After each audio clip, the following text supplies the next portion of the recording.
क्या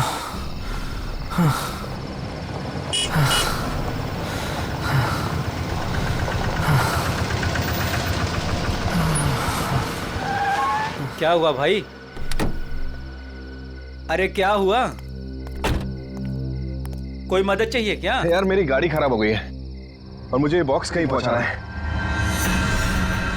हाँ वो तो ठीक है, पर है क्या इसमें? इसमें एक बहुत ही अनमोल चीज है और वक्त पे कहीं पहुंचानी पड़ेगी। मेहरबानी होगी यार तुम्हारी।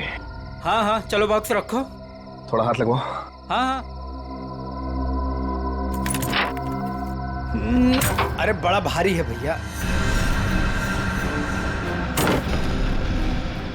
उठाओ। इतना बड़ा बक्सा।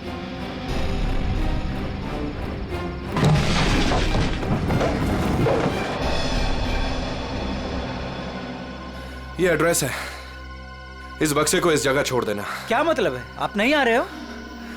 एक मिनट, ये कुछ पैसे रखो, इसे सही जगह पहुंचाओ। बक्सा उतारिए। हाँ? मैंने कहा ना बक्सा उतारिए। अरे मुझे नहीं करनी आपकी मत। अरे बेवकूफ समझा आपने? हाँ, बक्से में क्या है क्या नहीं है? तुम ये सब रखो यार, लेकिन टाइम पे बक्सा जिस एड्रेस पे बोला है वहां पहुंचा देना। हाँ देखिए मेरी एक शर्त है, बक्सा खोल के देखूंगा मैं। अरे क्या है क्या नहीं है इसमें। सुन मेरी बात सुन, मेरी नौकरी चली जाएगी, इसे मैं नहीं खोल सकता। बस पास में ही तो जाना है, प्लीज लेके जाओ ना यार। ठीक है भाई, भरोसा करता हूं मैं। इंसान इंसान के ही काम आता है।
जरा जल्दी जल्दी हाथ पैर चलाओ तुम लोग सब लोग।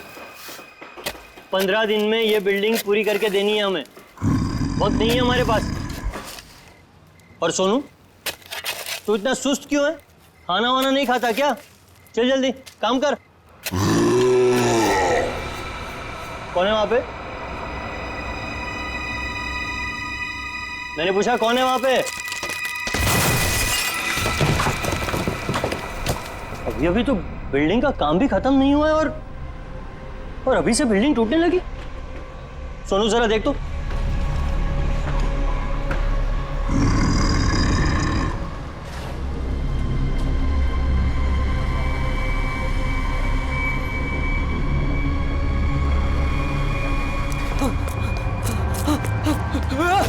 भागो, सब भागो ऐसे। सोनू वरना सब मारे जाओगे। सोनू हुआ क्या? सब अरे हुआ क्या? किस चीज की आवाज थी?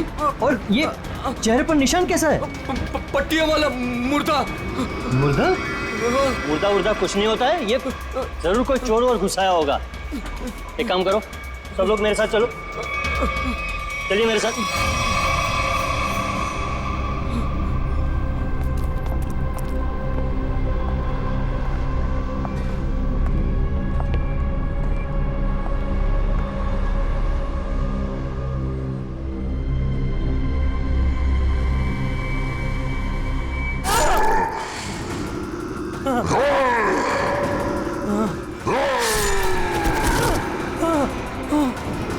भागो भागो सब यहाँ से भागो।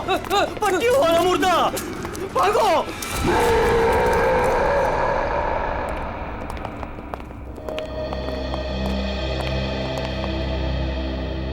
सर मैंने और मजदूरों ने मिलकर एक फैसला किया है। कैसा फैसला? कि हम आपकी बिल्डिंग में अब काम नहीं करेंगे। तो क्या बकवास कर रहे हो तुम? सर लगता है आपकी नजर कमजोर हो चुकी है, इसलिए मेरे चेहरे पर ये ये निशान आप देख नहीं पा रहे। ये हाँ, शराब पी के झगड़ा किया होगा। सर, ये उस आत्मा की देन है जो आपकी बिल्डिंग में है। आत्मा? क्या बकवास कर रहे हो तुम? हाँ? मैं जानता था कि आप मेरी बातों पर विश्वास नहीं करेंगे, इसलिए मैं साथ में सोनू को भी लाया हूं। सोनू,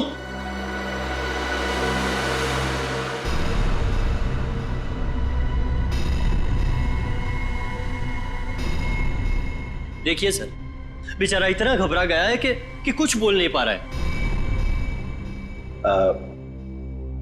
सोनू, ये सब क्या है? साहब, पट्टी वाला मुर्दा और कौन है इधर? कौन है? कौन है उधर?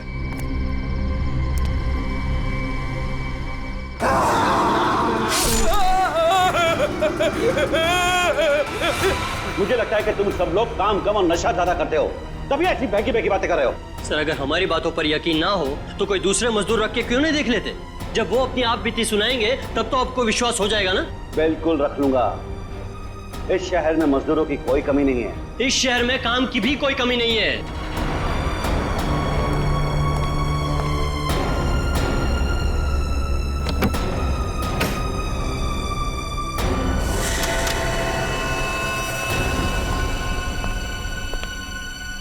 ये तुम्हारा आज तक का हिसाब। और एक बात याद रखना कि इस बिल्डिंग में मेरे और मेरे इन्वेस्टर्स के करोड़ों रुपए लगे हैं। तो तूने बाहर जाकर इस बिल्डिंग के बारे में कोई बकवास की या कोई झूठी अफवाह भी फैलाई तो फिर मुझसे बुरा कोई नहीं होगा। दिनेश, पैसे कोई पेड़ पे नहीं उगते, समझे?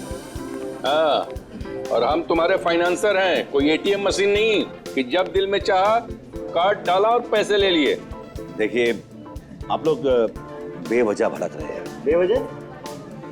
तुमने कमिटमेंट किया था, अब तक बिल्डिंग तैयार हो जाएगी, क्या हुआ? हाँ, चंदू, मैं बिरयानी बना रहा हूँ, कोई 2 मिनट में बनने वाला बर्गर नहीं। जब आप लोग बिल्डिंग की क्वालिटी देखेंगे तो आप लोगों को खुद ब खुद ये एहसास हो जाएगा कि आप लोगों का पैसा बिल्कुल सही जगह लगा है। हाँ, पता चल रहा है कि इन्वेस्टमेंट कहाँ पर हो रहा है। वैसे काफी अच्छी पार्टी थी आपने अपने शादी के सालगिरह की। और नताशा, एक्सक्यूज मी, आप सॉरी सर, मैं आप लोग को तो अपनी फ्रेंड से मिलवाना ही भूल गई। Meet come. She is Tina, Swati. बस हमें किसी से नहीं मिलना। दिनेश, इस बार अगर तुमने जबान पलटी ना, 15 दिन मतलब 15 दिन, दैट फाइनल। हाँ, 15 दिन पक्का। और हाँ, 15 दिन से ज्यादा हुआ ना तो तुम्हारा घर और भाभी जी के गहने बेच करके अपने पैसे हम लोग वसूल लेंगे, समझा? अरे पक्का कहाँ? दिनेश सुनो ना।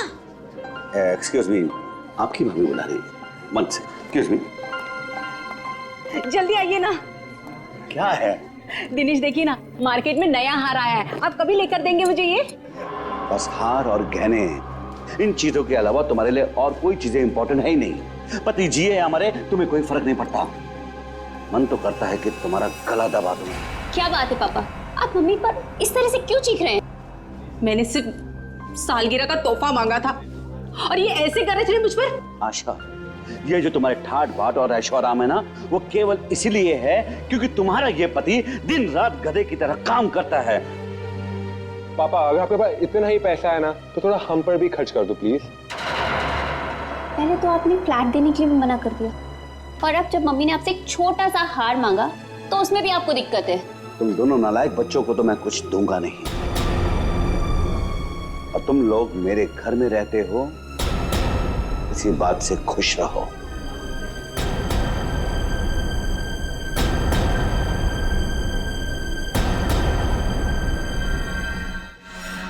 नहीं चाहिए मुझे नकली जेवर, जिंदगी भर मुझे नकली जेवर ही दिए हैं। एक छोटा सा हीरे का हार ही तो मांगा था मैंने।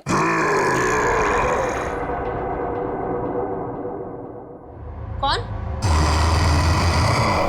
कौन है वहां? कौन है वहां? कौन है वहां?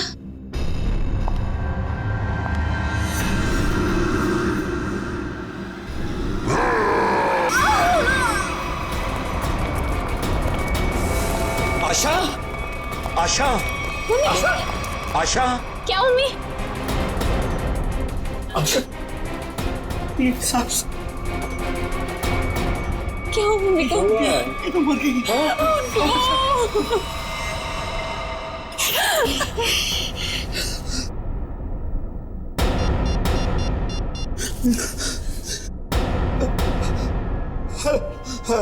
Hello, CID.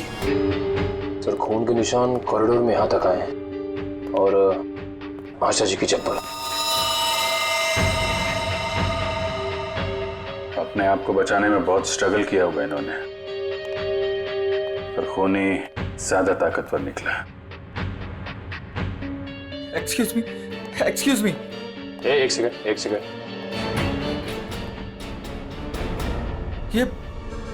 ये सब कैसे हो गया सुलेखा? आज तो इतना शुभ दिन था, शादी के सालगिरह वाले दिन। आपकी तारीफ? जी, मैं सुलेखा का हस्बैंड। अच्छा, तो आशा जी आपकी सास थी। सास ससुर की एनिवर्सरी पार्टी में आप काफी लेट नहीं आ रहे हैं?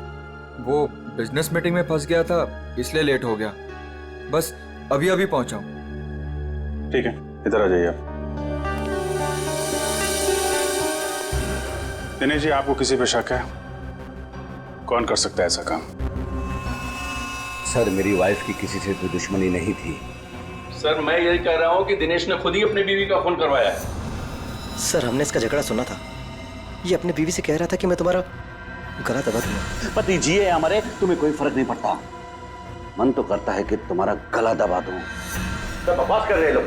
अगर मैंने गुस्से में कुछ कह दिया तो इसका मतलब ये तो नहीं ना कि मैं सचमुच वो कर दूंगा। वैसे ऐसा हुआ क्या था कि आपको इतना गुस्सा आ गया कि आपने गला दबाने की धमकी दे दी, वो भी शादी की सालगिरह वाले दिन? सर, इसकी वजह भी ये लोग ही है। ये मेरे इन्वेस्टर्स हैं। अब मुझे एक पाई ऐसे देते हैं जैसे मुझ पर एहसान कर रहे हैं। तुम लोगों की मैं एक पाई चुका दूंगा, वो भी ब्याज सहित, समझे? तो दे दो ना। एक मिनट, बिजनेस की बातें मत कीजिए। यहाँ पे खून हुआ है।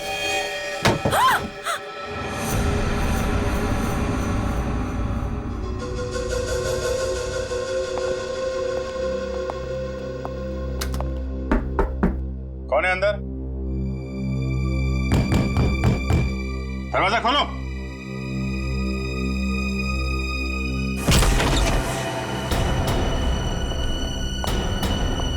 ओह माय गॉड, कौन है ये? सुनिए। छोटो, कौन हो तुम? हैं? और यहाँ क्यों चुप के बैठी हो? मुर्दा पट्टियों वाला मार डालेगा। सर, डरी हुई है, ऊपर से जख्मी भी। देखो, आप बिल्कुल घबराइए मत। हम लोग सीआईडी से हैं। आपका नाम क्या है? कोमल। कोमल? कोमल, आप यहाँ क्यों चुप के बैठी थी? वो पट्टियों वाला मुर्दा बाहर घूमते हुए देखा। पट्टियों वाला मुर्दा? जैसे मैं यहाँ से बाहर निकली तो पट्टियों वाला मुर्दा बाहर था। अच्छा ठीक है, तुम वो जो भी पट्टियों वाला मुर्दा था उसका स्केच बनवा सकती हो? हाँ। Very good. स्केच आर्टिस्ट को बुलवाओ और इस घर का कोना कोना छान मारो। देखो खूनी के बारे में कुछ सुराग मिलता है क्या? जाओ।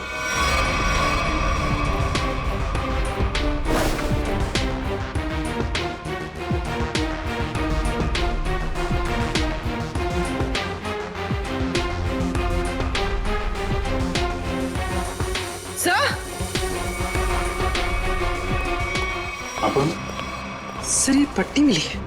क्या? यहाँ पर। कोमल ने देखा पट्टी वाला मुर्दा, और यहाँ पे पट्टी का टुकड़ा मिला। सर, स्केच तैयार है। तो ये है वो पट्टी वाला मुर्दा।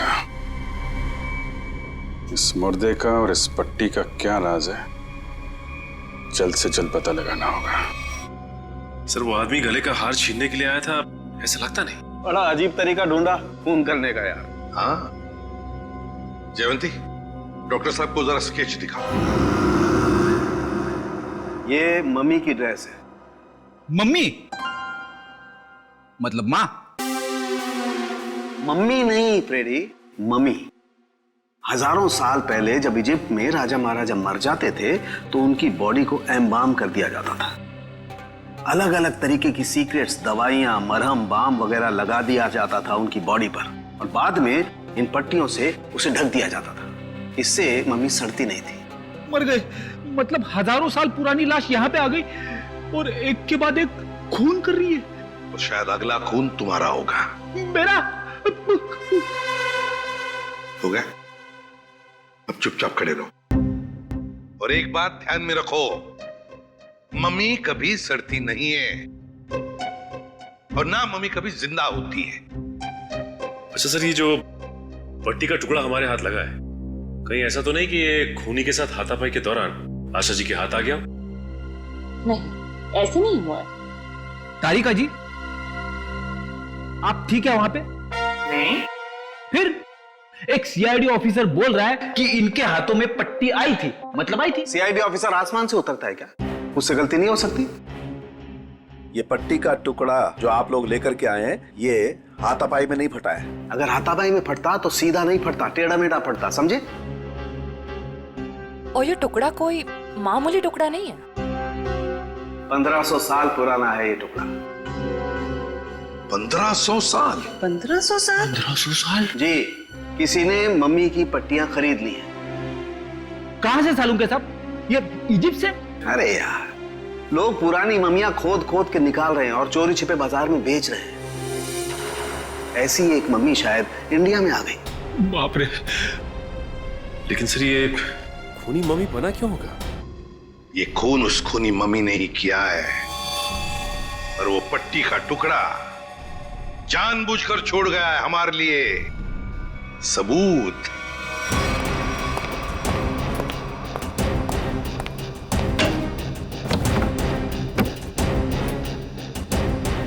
आज तो मैं इस मम्मी का काम तमाम कर दूंगा।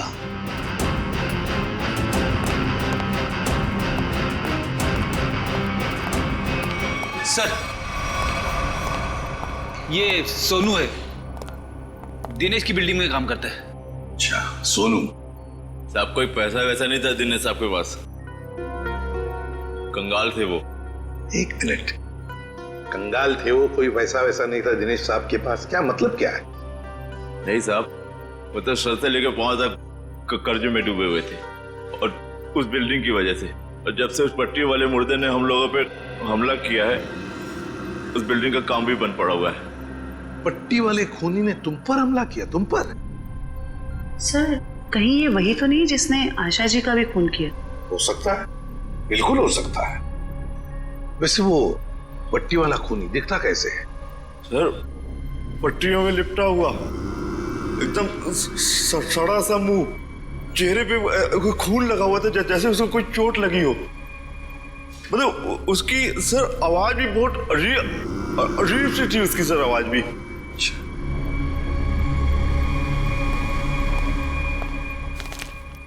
एक मिनट,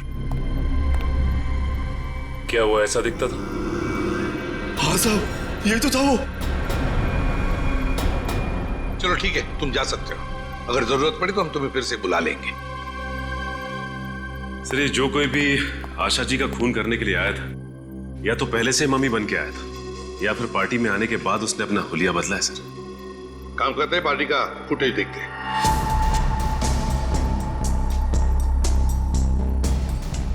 एक मिनट पॉज करो। ये देखो, ये है ना महेश, आशा जी की बेटी सुलेखा का पति महेश। हाँ सर, लेकिन ये तो कह रहा था कि आशा जी की मौत के बाद आया था ये पार्टी में। झूठ बोला हमसे, वो झूठ बोला। जयवंती सर, फोन करके बुला लो उसे अभी, इसी वक्त।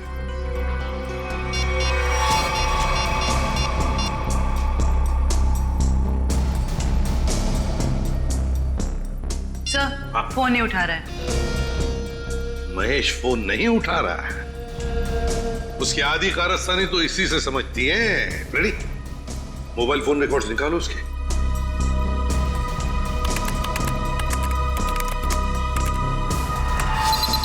सर ये रहे महेश के फोन कॉल रिकॉर्ड्स। 40 बार फोन किया है एक ही नंबर पे, और ये नंबर तो उसके सासू माँ का है। सर सासू माँ से इतना ज्यादा लगाओ? इस महेश से मिलना पड़ेगा। महेश, एक्सक्यूज मी,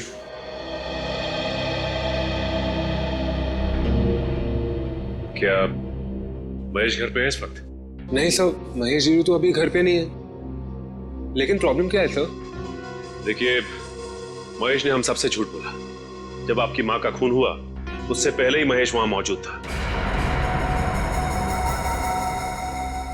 आपका मतलब है मेरे पति ने खून किया है? देखिए, हमें उस पर शक है। लेकिन सर वो ऐसा क्यों करेंगे?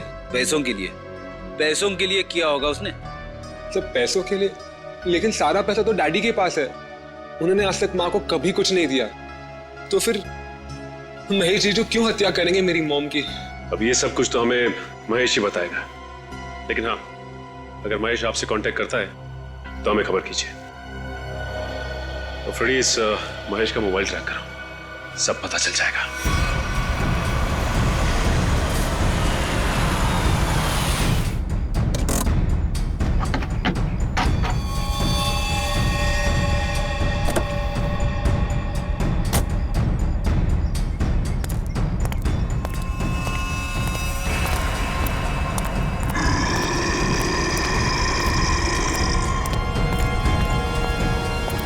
आज ये पट्टियों वाला मुर्दा मिल जाए बस।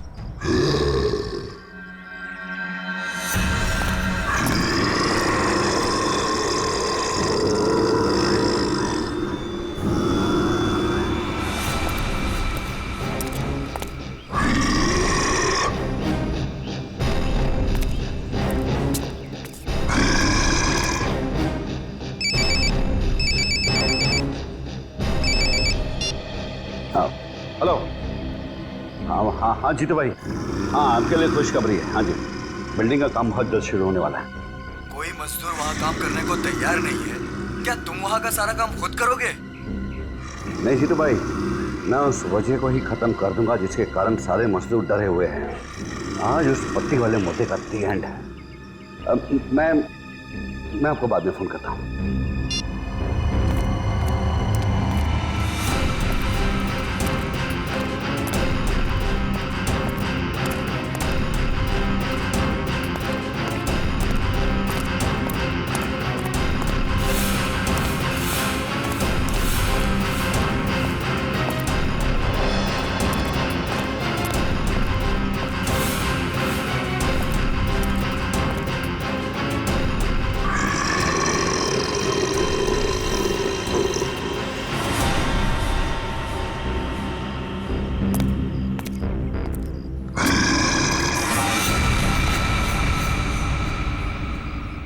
आवाज आई, यहीं से आवाज आई। पट्टियों वाले मुर्दे, आज तू बचेगा नहीं, आज तुझे छोड़ूंगा नहीं मैं। गोली मत चलाना। तो तू ही ये सब कुछ कर रहा है, और तूने ही आशा को भी मारा। नहीं, मैं ऐसा क्यों करूंगा? मैंने नहीं मारा। तू यहाँ क्या कर रहा है? मैं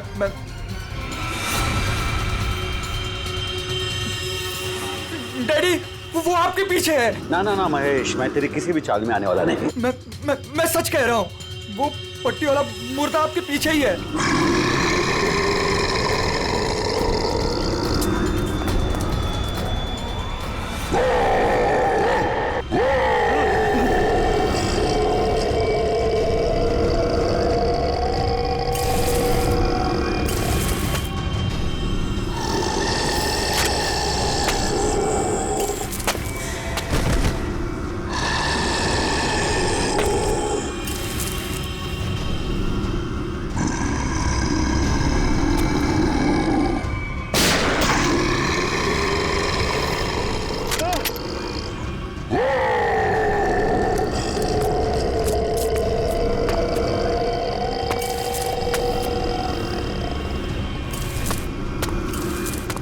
देखो भाई, तू मुझे माफ कर दे।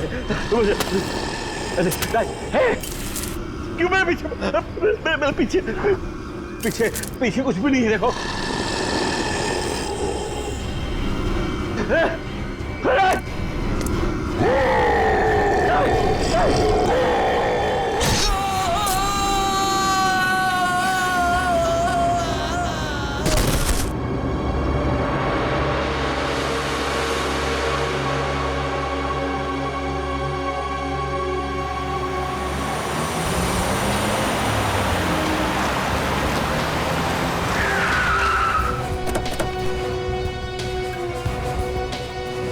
सर, मोबाइल कंपनी वालों से पता चला है कि ये दिनेश का मोबाइल भी यहीं पे है। इससे पहले महेश दिनेश को नुकसान पहुंचाए, हमें उसे बचाना होगा।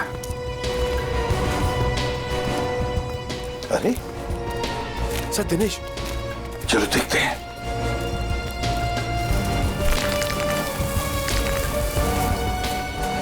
माय गॉड, ये तो जिंदा है। सच, जल्दी से एम्बुलेंस बुला, जल्दी। फ्रेडी, जयवंती, देखो आसपास। Yes sir.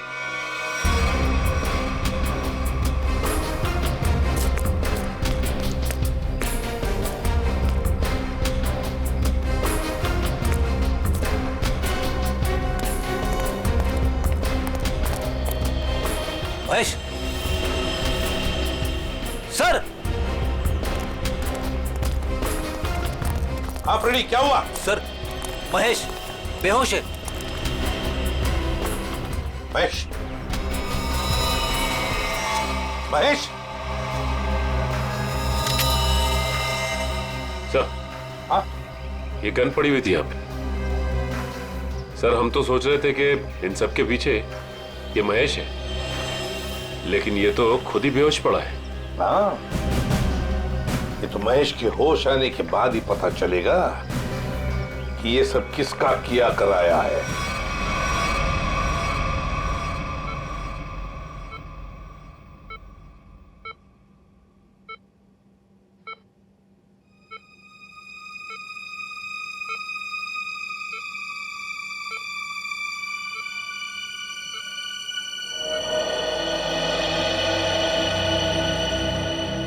डॉक्टर साहब, अब कैसी तबीयत है मेरे पापा की? फिलहाल इनकी तबीयत नाजुक है, अभी कुछ भी कहना मुश्किल है। 48 घंटे ऑब्जर्वेशन में रखेंगे, फिर देखते हैं क्या करना है। Okay, excuse me. मैं कभी सोच भी नहीं सकती कि मेरा पति इतना घिनौना मुजरिम निकलेगा। पहले तुमने मेरी माँ को मार दिया और अब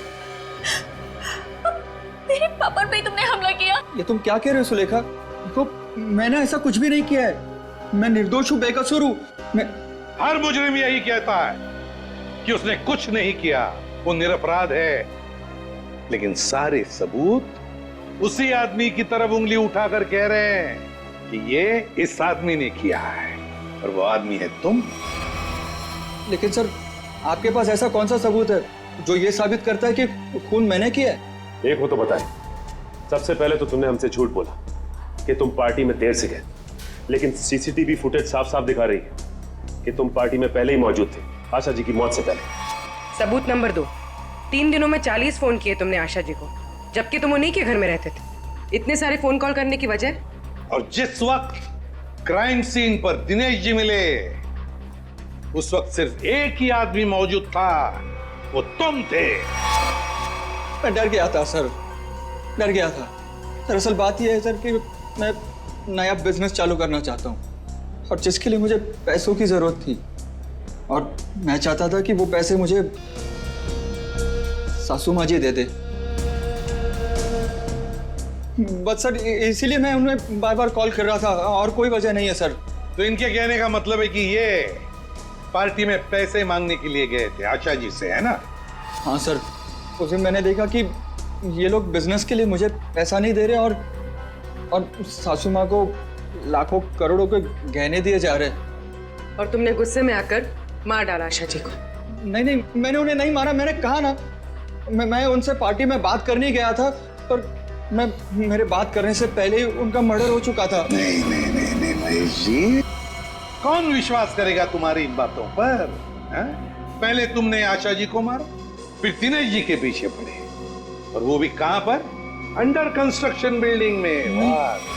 ये गलत इल्जाम है। मैं वहां पर उनसे भी बात करने गया था, मैंने नहीं मारा। ऑफिस में नहीं जा सकते थे, घर में नहीं जा सकते थे? उनसे बात करने में ऑफिस से गया था, पर जब मैं ऑफिस पहुंचा सर तो वो निकल चुके थे अपनी साइट पे सर, इसीलिए मैं साइट पर चला गया। पर जब मैं साइट पर गया तो सर मैंने देखा कि एक पट्टी वाले मुर्गे ने उन्हें धक्का दे दिया वहां से सर। आशा जी और दिनेश जी पर मम्मी ने हमला किया? हाँ सर। पंकज, ये तो उस आदमी ने किया है जो दुनिया को दिखाना चाहता है कि ये किसी इजिप्शियन मम्मी ने खून किया है। पर वो हमारे परिवार के पीछे क्यों पड़ा है? डॉक्टर साहब कह रहे थे ना कि इस तरह की पुरानी और महंगी पट्टियां आसानी से नहीं मिलती। सचिन, सेंट्रल स्टेट लेबोरेटरी से पता लगाएंगे कि पट्टियां कहां से और कैसे मिली है। मैं ACID से आपसे मिलना चाहती हूँ। डॉक्टर चारू, आप ही? हाँ, मैंने ही आपको फोन किया था। डॉक्टर चारू, इस पट्टी को पहचानती हैं? ओह माय गॉड, ये पट्टी आपको कहाँ से मिली? ये पट्टी तो हमारी लैब से चुराई गई थी। इस सिलसिले में एक डॉक्टर को काम से भी निकाल दिया गया। आइए। इन्हें काम से निकाल दिया गया। इन्होंने पट्टियां चोरी की या नहीं ये तो मालूम नहीं, लेकिन इन मम्मीज की देखरेख यही करते थे। और हाँ सर, उनकी एक पर्सनल असिस्टेंट भी थी। इनकी असिस्टेंट का कोई फोटो, नंबर या एड्रेस है आपके पास? वो उनकी पर्सनल असिस्टेंट थी, इसलिए हमारे पास उनकी कोई डिटेल्स नहीं है। और खूनी खुद मम्मी बनकर दिनेश के परिवार के पीछे पड़ा है। हाँ बोली, ये खूनी दिनेश के ऊपर दोबारा हमला करेगा। क्या हुआ डॉक्टर? आप पापा को इतनी अचानक से क्यों शिफ्ट कर रहे हैं? देखिए, इनकी हालत पहले से ज्यादा बिगड़ गई है। अगर इन्हें आरजे हॉस्पिटल भर्ती नहीं कराया गया तो इनका बचना मुश्किल हो जाएगा।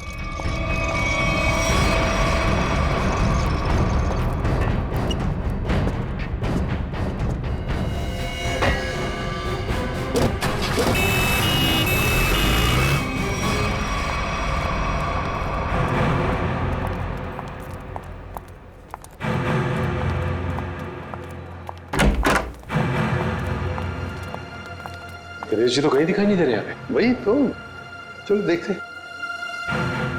अरे डॉक्टर साहब। हाँ जी। ये पेशेंट मिस्टर दिनेश का है? हाँ जी, उनको तो डिस्चार्ज दे दिया है। क्या मतलब तबीयत सुधर गई थी उनकी? नहीं, तबीयत तो नाजुक ही थी, पर उनके परिवार वालों को शायद भरोसा नहीं था कि उनका यहाँ अच्छा इलाज होगा। तो उन्होंने दूसरे डॉक्टर को फोन किया और वो यहाँ से दूसरे हॉस्पिटल ले गए। कौन से hospital? RJ hospital. RJ hospital, उसका नंबर तो होगा ना यहाँ पर? हाँ जी, रिसेप्शन पे होगा। चलिए आइए बात करा देता हूँ।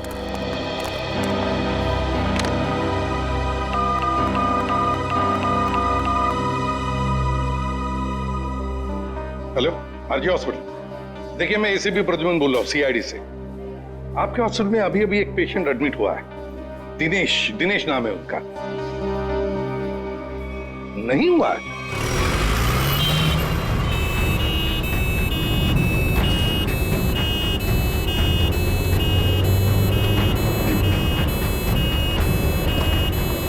काम हो गया बॉस, तीर कमान से निकल चुका है। आप निशाना तैयार रखो।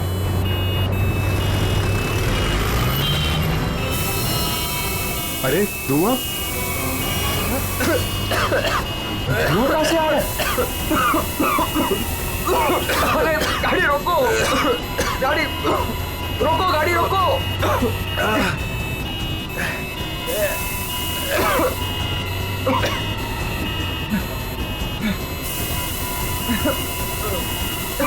धुआं बढ़ते ही जा रहा है ये।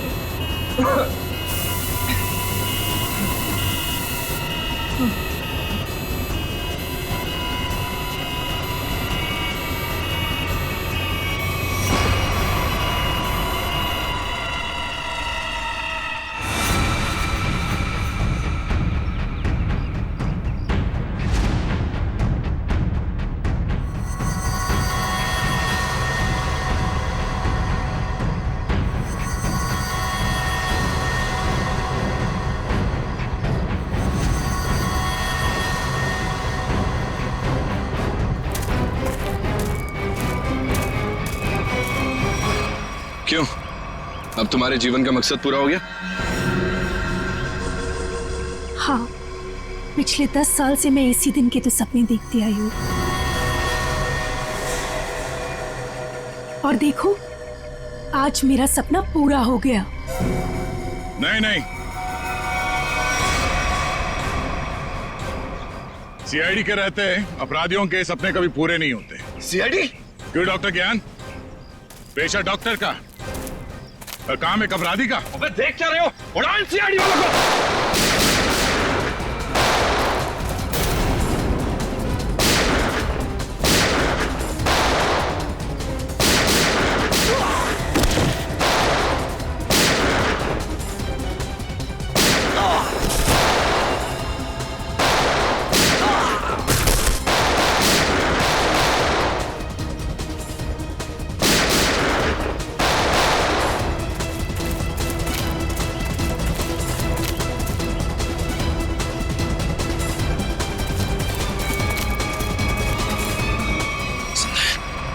सबके सब बेहोश हैं, इनको होश में आना पड़ेगा।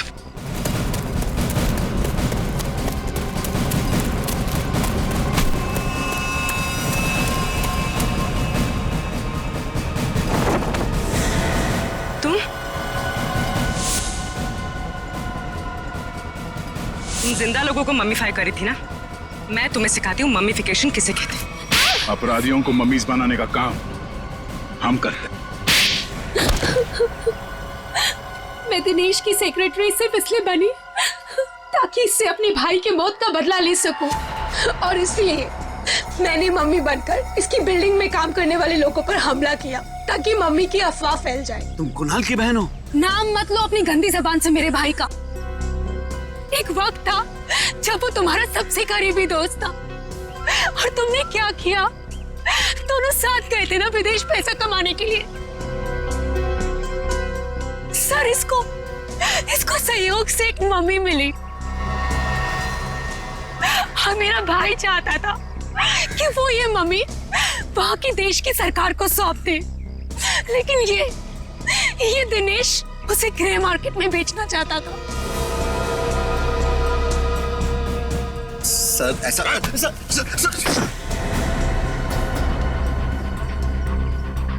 जब कुणाल ने कहा कि वो पुलिस के पास जाएगा तो मैंने उसे मारकर जमीन में गाड़ दिया और मम्मी बेचकर अमीर बन गया। वाह, बहुत अच्छा काम किया तुमने। पैसों के लालच में तुमने दोस्ती को जमीन में गाड़ दिया। मुझसे गलती हो गई सर, मुझे माफ कर दीजिए आप। अब ये तो समझ में आ गया कि तुमने नताशा को नौकरी पे इसलिए रखा क्योंकि तुमने कुणाल की बहन को देखा नहीं था। अगर ये बात समझ में नहीं आई कि डॉक्टर ज्ञान इस सब में तुमने इसका साथ कैसे दिया? मैंने ये सब पैसे के लिए किया। पैसों के लिए अपराध के दलदल में कूद गए तुम। और नताशा, तुम्हें पता कैसे चला कि तुम्हारे भाई का खून इस दिनेश ने किया? जब कई दिनों तक भैया की विदेश से कोई खबर नहीं आई तो मैं उनका पता लेने के लिए इसके घर गई थी, और वहां मैंने सुना कि अपनी बीवी को बता रहा था कि किस तरह इसने मेरे भाई का खून कर दिया और उसे जमीन में गाड़ दिया। आशा ये सब पहले से जानती थी, और इसलिए मुझे उसको मारने का कोई पछतावा नहीं है। पछतावा होगा, तुम सबको बहुत पछतावा होगा जब कानून तुम्हें कड़ी से कड़ी सजा सुनाएगा, चाहे फांसी।